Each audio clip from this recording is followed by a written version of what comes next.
I even make winter boots look good. Feliz Navidad, amigos.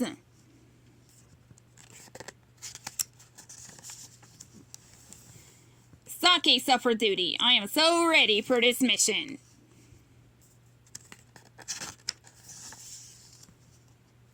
The next story is called The Penguins of Madagascar, the All-Nighter Before Christmas.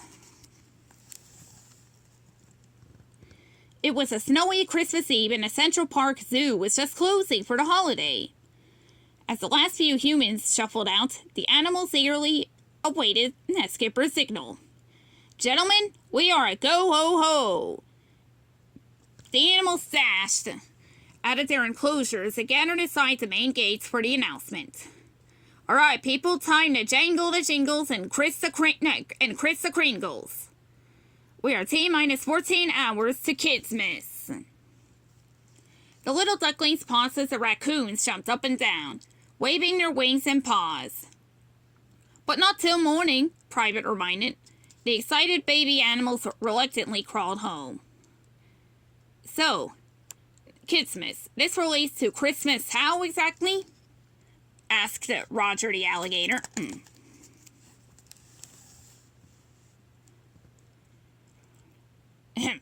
Every year, the Central Park Zoo closes from Christmas Eve to December 26th, Kowalski explained. We take advantage of this human-free environment to throw a Mondo Christmas fiesta called Kidsmas for the animal families. Skipper jumped in. You know the drill, people. Open those assignment cards and let's make this a great Kidsmas. King Julian pushed through the animals holding up his assignment card, the same one as last year. Who do I give a talkie to? My job is stupid and lame, he demanded. Private was surprised. Children love the gingerbread house. They also love finding crusty things in their noses. Julian responded, I am a king. I am the most important of all Kidsmas tasks.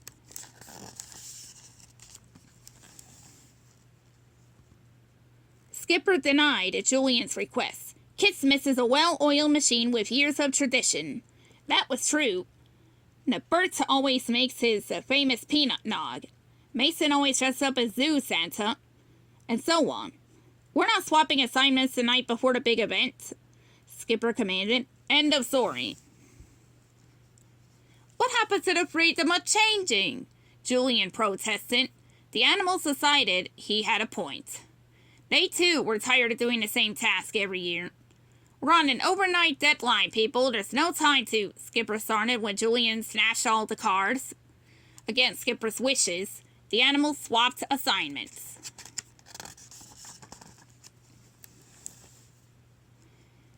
Julian chose a very important job. Find the Christmas tree. Then Private announced Skipper would be Santa. The most important task. The exasperated king twitched with jealousy. Meanwhile, Marlene, Rico, and Phil were thrilled to be decorating. So were Mason, Bert, and Kowalski. Both committees had very different ideas about what the decoration theme should be. This is holiday anarchy, Skipper barked, still upset about the last-minute changes. We go down this road, there'll be no Kidsmas. To Skipper's shock, that the youngsters, their tiny beaks as snouts a quiver, overheard them. Chins up, soldiers, Skipper quickly reassured. I've got it covered. See, said a young possum. Santa magic will take care of everything. Skipper needed to find that magic and fast. All the animals got to work. Bada Bing and the iguanas were excited to lead the music. Roger sat down at the piano to orchestrate the band. La la la la la la la. Now bellowed Bada and Bing as the iguana screeched. Roger cringed at the caterwauling. No wonder this group was not usually in charge of the Kidsmas music. Meanwhile, Skipper and Private searched for Santa magic. Curse you, Internet! 28,000 cat videos, zero useful information. Skipper huffed. If Mr. Tubba Jolly has some sparkling mystic secret, I need to find it ASAP. Private piped up with a solution. If you want real Santa magic, we should ask Santa.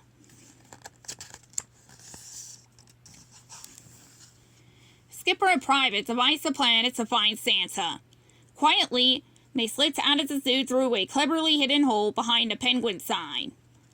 Scouring the city, Skipper spotted Santa in front of a store. Then Private spotted another Santa. "Sweet Secret Service, he's got a body double," said Skipper. "That must be some primo magic he's protecting." "They're leaving!" cried Private. "No time to ID which Papa Noel is the phony," Skipper determined. Each penguin followed one Santa. Curiously, they led to the same place. And they weren't just two phonies, but a room full of fake Santas. "Wind up, monkey misdirect," Skipper ordered. The penguins pretended to be animated toys, exiting the room without suspicion. Elsewhere in New York City, Julian searched for a tree. Nothing Maurice found was good enough. "The flavor of the tree is not the problem," groaned Julian. "It's to see not the importance of it." "I thought this was the most important job," said Mort. "It was until the flayed penguin got a better one. Now we must find the amazingest tree in the history of Christmas." They searched until Maurice was worn out.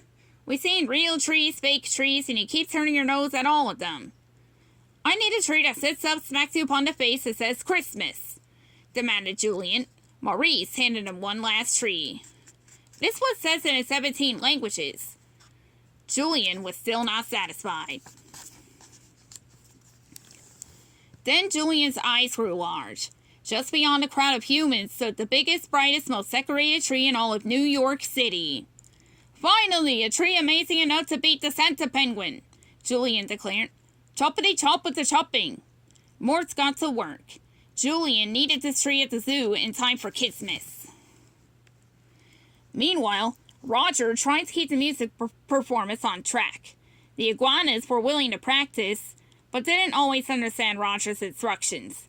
Plus, they sounded awful. To make matters worse, Bada and Bing were writing their own music. "Fellas, we're on a tight schedule here," urged Roger. He backed off when Bada began beating his chest. Things weren't faring any better among the two decorating committees. Marlene, Phil, and Rico went with a rock and roll theme, which clashed with the more refined style that Mason, Kowalski, and Bert had assembled. "Guys," asked Marlene, "what are you doing?" "Our jobs, obviously," Mason answered haughtily. Each crew thought it was the only one in charge of decorating. Now half the zoo was decorated with guitar-playing snowmen, the other with plywood cutouts of classic Christmas story characters. After a bit of bickering over whose decorations were better, Marlene said innocently, "I guess we were all supposed to work together."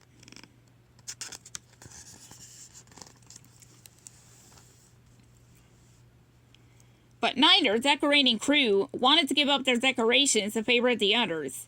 "How do we solve this?" Marlene asked hopefully. Kowalski suggested elephant rules. With that, his crewmates Bert the elephant squashed all the rock and roll snowmen. That triggered a wild snowball battle between the crews, during which both teams' decorations were ruined. Mayhem broke out outside the zoo, too. When Mort crash-landed the giant tree onto a getaway van, the decorations scattered. Then a crew of Santas, the same ones Skipper and Private had encountered, jumped onto the van to stop the tree thief from getting away. "Punch it!" ordered Julian, zipping through the city. The van whizzed past Skipper, seeing all those Santas, but not Julian. He thought the real Santa was escaping. "The imposters are trying to haul him back in," Skipper reasoned. "Execute mobile rescue op." Swinging like Tarzan on a strand of holiday lights, Skipper and Private landed on the tree. One by one, the penguins dispatched the fake Santas. The final phony Father Christmas crawled toward the cab, reaching for the animals. "Abandon van!" ordered Julian. "We must save the tree." The penguins and lemurs leapt onto the van roof as fake Santa took the wheel.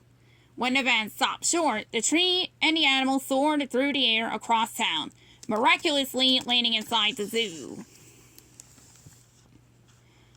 Skipper scowled at the messy zoo of bickering animals. Boo-hoo-hoo. Didn't I warn you people?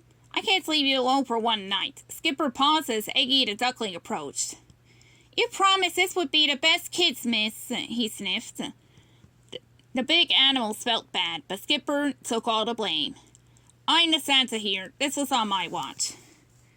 Just then the merry tinkling of jingle bells filled the air and a magical sparkle of lights appeared overhead. It was the real Santa, and he was not happy about the mess the animals had made across the city. All I wanted was a tiny taste of that real Santa magic, said Skipper. Before flying off again, Santa said, But Skipper, you had that from the beginning. What do you suppose Santa meant? Asked the private. Skipper thought a moment. His body started to tingle. Santa magic, coursing through veins. Feels gingerbready. Follow my lead, people. Skipper called for holiday music. Bada and Bang sang their new song, though they were off-key and the lyrics weren't finished. It was still filled with holiday spirit. So what if you didn't get all your Christmas wishes? Sang the gorillas. There ain't another day. That's a better one than this is. Private chimed in. So Santa skipped the best things that were on your list. But soldier, tell those sprouts to cease and desist. Skipper finished with a smile.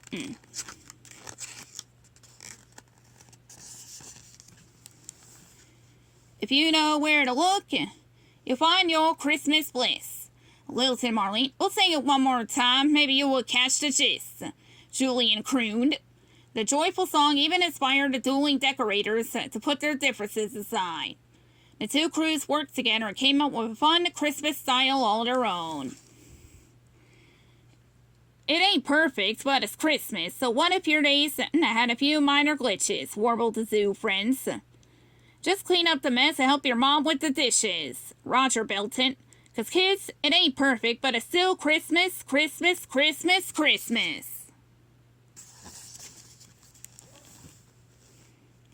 Santa magic was everywhere, even around Julian's Christmas tree, which lit up the night.